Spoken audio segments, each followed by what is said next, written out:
Students students हमने yesterday discuss किया था हीटिंग इफेक्ट ऑफ करंट के बारे में, electric energy and electric power. Today we will discuss a short topic, power rating.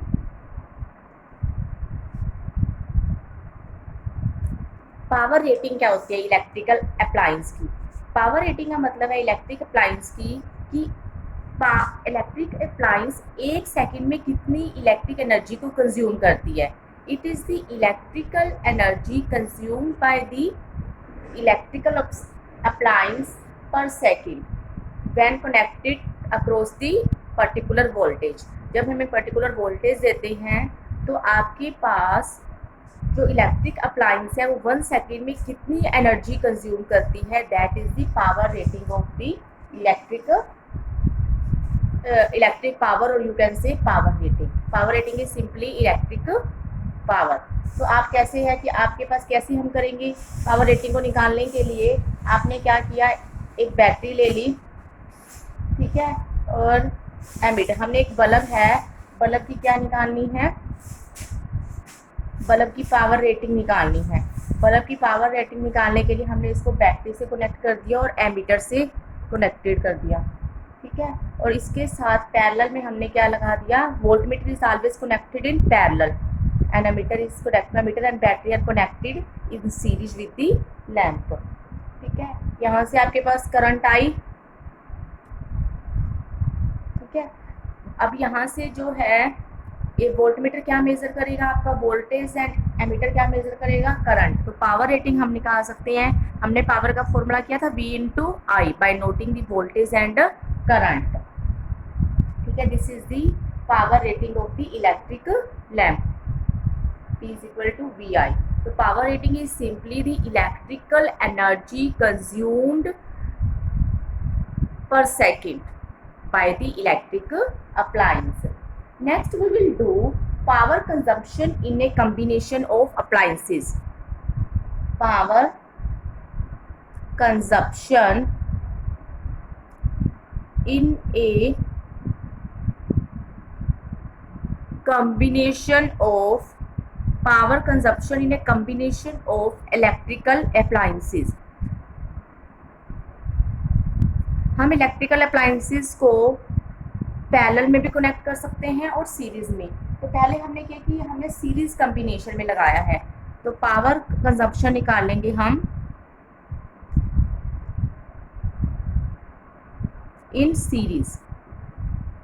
यदि हम इलेक्ट्रिकल अप्लायंसेस को सीरीज में लगाते हैं तो आपकी कितनी पावर कंज्यूम होती है, ठीक है। और फिर हम निकालेंगे expression for the power consumption in parallel. देखो, जब हमने इलेक्ट्रिकल अप्लायंसेस को, बल्ब है आपके पास, तो हमने उसको क्या लगा दिया, सीरीज में। हमने इस तरह से रेजिस्टेंस की फॉर्म में बना दिया, क्योंकि बल्ब का आपके पास क्या होगा, रेजिस्टेंस होगा, ठीक है।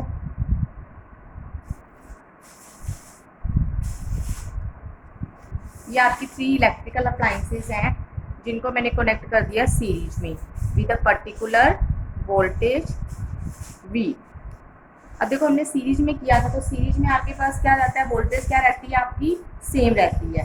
सीरीज में वोल्टेज आपकी क्या रहेगी, हर इलेक्ट्रिकल अप्लायंस को वोल्टेज क्या जाएगी, सेम जाएगी। जब हम सीरीज में कनेक्ट करते हैं तो हमने रेजिस्टेंस का एक्सप्रेशन किया था। मान लिया कि पहले जो है रेजिस्टेंस, पहली अप्लायंस का R1 है, दूसरी का R2 है और तीसरी का क्या है, R3 है। जब हमने सीरीज में कनेक्ट किया तो आपके पास टोटल रेजिस्टेंस क्या बन जाएगा, R = R1 + R2 + R3। ये आपका टोटल रेजिस्टेंस हो गया, R1 + R2 + R3।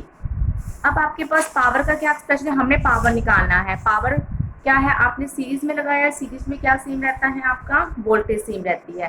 तो आप रेजिस्टेंस को लिख सकते हो, आपके पास क्या होता है, P = V²/R। वोल्टेज सेम रहती है तो हम यहाँ से पुट कर सकते हैं R = V²/P। जहाँ पे R है वहाँ पे क्या पुट कर सकते हैं, V²/P। तो यूजिंग दिस एक्सप्रेशन, देखो आपके पास क्या था, रेजिस्टेंस सीरीज में है, इलेक्ट्रिकल अप्लाइंसेस सीरीज में है तो रेजिस्टेंस क्या होगा, R is equal to R1 plus R2 plus R3। मैंने यहाँ पे पुट कर दिया R की जगह V square by P। This is the relation between voltage and resistance. Power का हमने निकाला था P होता है आपका V स्क्वायर बाई R, तो R क्या होगा V स्क्वायर बाई P। तो पहले अप्लाइंस के लिए वोल्टेज उसमें भी कितनी जा रही है, वोल्टेज तो सभी में V जा रही है, V स्क्वायर बाई में P1 plus V square by P2 plus V square by में P3। क्लियर। यहाँ से आपके पास क्या आएगा, 1/P 1/P1 plus 1/P2 plus 1/P3। तो इसका मतलब जब भी हम सीरीज में लगाते हैं तो पावर क्या हो जाती है, कम हो जाती है। नेट पावर क्या हो जाती है, कम हो जाती है। In series combination the reciprocal of the effective power is equal to the sum of reciprocal of the individual electrical appliances, individual power of the electrical appliances. मान लिया हमारे पास n बल्ब हैं जिनकी पावर सेम है, तब उस case में effective EMF क्या आएगी, जिनकी पावर सेम है, n बल्ब्स हैं तो उस इफेक्टिव पावर क्या आएगी, P/n। ठीक है। अब आपका करंट कितना आएगा सर्किट में, जब हमने 3 बल्ब्स को सीरीज में लगाया तो करंट कितना आएगा, करंट क्या होता है, voltage upon resistance. Voltage V है, सीरीज में करंट सेम होता है, यहाँ पे हमने V आएगा, V is equal to I is equal to current I। जब आपने बल्ब को सीरीज में लगाया है तो करंट भी सभी में से क्या जाएगा, सेम जाएगा। करंट सेम जाएगा तो करंट की वैल्यू क्या होगी, V अपॉन, वो किस पे डिपेंड करेगी, R1 plus R2 plus R3, V upon R1 plus R2 plus R3। तो current in through each bulb will be same and that is V by R1 plus R2 plus R3। ठीक है, ये current की value यहाँ से निकाल सकते हो आप। और इंडिविजुअल पावर क्या हो जाएगी आपकी, रेसिप्रोकल होती है to the sum of reciprocal of the individual power of the appliances. अब इसमें एक चीज़ ध्यान रखनी है, आपके पास ब्राइटनेस आप बल्ब की कैसे निकालोगे, पावर क्या होती है, आई स्क्वायर इंटू आर। पावर क्या होती है, आई स्क्वायर इंटू आर। तो देखो पहले बल्ब के लिए कितनी होगी, P1 इज इक्वल टू आई तो सेम रहेगा R1, P2 is equal to I square R2 and P3 is equal to I square. Current same है सीरीज में, तो आपके पास क्या आ जाएगा, यहाँ से I square R1 I square R2 I square R3। यहाँ से आपके पास resistance is inversely proportional to 1/P। Resistance आपके पास क्या आएगा, ये ब्राइटनेस होगी आपकी, आई स्क्वायर को R1 से मल्टीप्लाई कर दोगे, आई स्क्वायर को R2 से मल्टीप्लाई कर दोगे, आई स्क्वायर को R3 से। तो हम पावर निकाल के इस फॉर्मूले से पावर निकाल के आपको पता चल जाएगा कि इंडिविजुअल बल्ब की कितनी पावर है। Next, R is inversely proportional to 1/P। इसका मतलब क्या है कि आपके पास resistance is inversely proportional to power. Bulb of lowest आपने लिया कि एक बल्ब है जिसकी पावर कम है, तो उसका क्या होगा, रेजिस्टेंस क्या होगा, ज़्यादा। रेजिस्टेंस ज़्यादा होगा तो it will glow with maximum brightness. Bulb of low volt, low volt का मतलब क्या है कि पावर कम है तो its resistance will be more. Resistance ज़्यादा होगा तो इसका मतलब क्या है कि रेजिस्टेंस ज़्यादा होगा तो वो क्या करेगा, ज़्यादा हीट को डिसिपेट करेगा, क्योंकि H equal to I square RT। ठीक है, H equal to I square, I तो सेम है। ठीक है, तो मेन किस पे डिपेंड करेगा, वो R पे डिपेंड करेगा। R ज़्यादा हो गया, R ज़्यादा हो गया तो हीट भी क्या हो जाएगी, ज़्यादा। तो हीट ज़्यादा हो जाएगी, heat dissipated will be more, so it will glow with maximum brightness. ठीक है, जब करंट आपका सेफ्टी लिमिट से ज़्यादा हो जाए, when current in the circuit exceed the safety limit, the bulb of lowest voltage will be fused first. Low power का जो बल्ब होगा उसका रेजिस्टेंस ज़्यादा होगा तो बहुत ज़्यादा हीट हो जाएगी। यदि आपकी करंट बहुत ज़्यादा हो जाता है तो आपके पास वो सबसे ज़्यादा लो पावर वाला सबसे ज़्यादा जल्दी क्या हो जाएगा, सबसे पहले क्या होगा, फ्यूज़ होगा। ठीक है, यहाँ रखना है आपको। नेक्स्ट वन, जब हम इसमें लगाते हैं पैरेलल में, जब हम बल्ब्स को किस में लगा रहे हैं, पैरेलल में। अब जब हम पैरेलल में लगाएंगे बल्ब को, तो पैरेलल में किस तरह से लगाएंगे, ये फर्स्ट बल्ब, ठीक है, ये आपका क्या हो जाएगा, सेकंड बल्ब, और ये आपका क्या हो जाएगा, थर्ड बल्ब।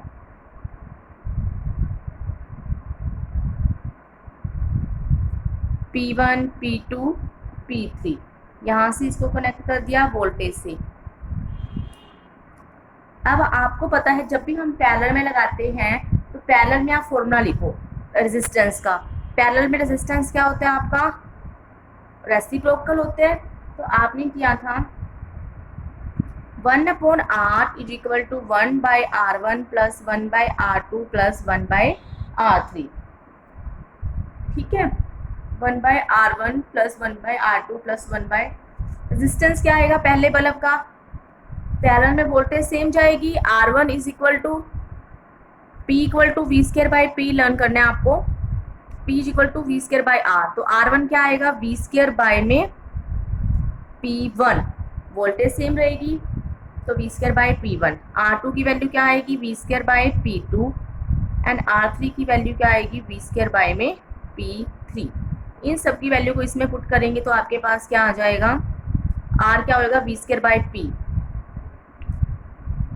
तो जब हम यहाँ से पुट करेंगे तो आपके पास आ जाएगा, putting this value of R1, R2, R3 and R in first, तो आपके पास क्या आ जाएगा, P is equal to P1 plus P2 plus P3। तो इसका मतलब जब हम पैरेलल में लगाते हैं तो पावर आपकी इंक्रीज हो जाती है। Parallel combination of the appliances, the effective power is equal to the sum of the individual powers. तो यदि n बल्ब्स है जिनकी सेम आपके पास क्या है, पावर है, तो इफेक्टिव ईएमएफ क्या होगी, NP। क्लियर। अब ब्राइटनेस कैसे बताएंगे, देखो आपके पास P1 इज इक्वल टू क्या होता है, V स्क्वायर बाय में R, पहले की पावर इतनी होगी, P2 is equal to V square by में R2, यही थी आपकी, and P3 is equal to V square by में R3। अब आपके पास क्या होगा, resistance of the high voltage, यदि हाई वोल्टेज का रेजिस्टेंस क्या होगा, जिसकी हाई पावर है तो उसका रेजिस्टेंस क्या होगा, कम होगा। अब रेजिस्टेंस कम होगा पैरेलल में, ठीक है, तो आपके पास क्या होगा कि रेजिस्टेंस कम होने से it will glow with maximum brightness. तो जब भी आप पैरेलल में लगाते हो तो आपके पास क्या होता है, पैरेलल में लगाने से क्या होता है कि आपके पास एक तो नेट ईएमएफ जो पावर है वो क्या हो जाती है, इंक्रीज हो जाती है। पावर इंक्रीज होने से आपके पास क्या हो जाएगा, यदि मान लो दो बल्ब हैं जिसकी हाई वोल्टेज है, एक की 100 वोल्ट का, एक 500 वोल्ट का है, तो 500 वोल्ट का क्या होगा, रेजिस्टेंस क्या होगा, कम होगा। अब रेजिस्टेंस कम होगा तो इसका मतलब क्या, आपके पास H equal to V square by में R, क्योंकि इस केस में हम करंट की बात कर रहे हैं, V स्क्वायर बाय R, तो रेजिस्टेंस कम होगा तो हीट क्या होगी, ज़्यादा, तो it will glow with maximum brightness. Clear. Next है आपका students efficiency of a source of EMF. Efficiency of source of EMF, efficiency निकालनी है source of EMF. Source of EMF क्या होता है आपका, बैटरी की कितनी एफिशिएंसी है। एफिशिएंसी का मतलब क्या होता है कि आपके पास जितनी भी हमने इनपुट दी है उसके कोरस्पॉन्डिंग आपको कितनी आउटपुट मिली है, जितनी भी हमने आउटपुट इनपुट दी है उसके कोरस्पॉन्डिंग आपको आउटपुट कितनी मिली। एक डिवाइस है, एक इलेक्ट्रिक मोटर है, आप उसको इनपुट दे रहे हो, इनपुट क्या दे रहे हो, इलेक्ट्रिकल सप्लाई दे रहे हो, तो उसके कोरस्पॉन्डिंग आपको कितनी आउटपुट पावर मिली है, आउटपुट मैकेनिकल आउटपुट मिली है, that is the efficiency of motor. तो इस तरह से efficiency of source of EMF, जितनी आप क्या दे रहे हो, इनपुट पावर दे रहे हो, उसके कोरस्पॉन्डिंग आपको आउटपुट कितनी मिली है, that is the efficiency of a source of EMF.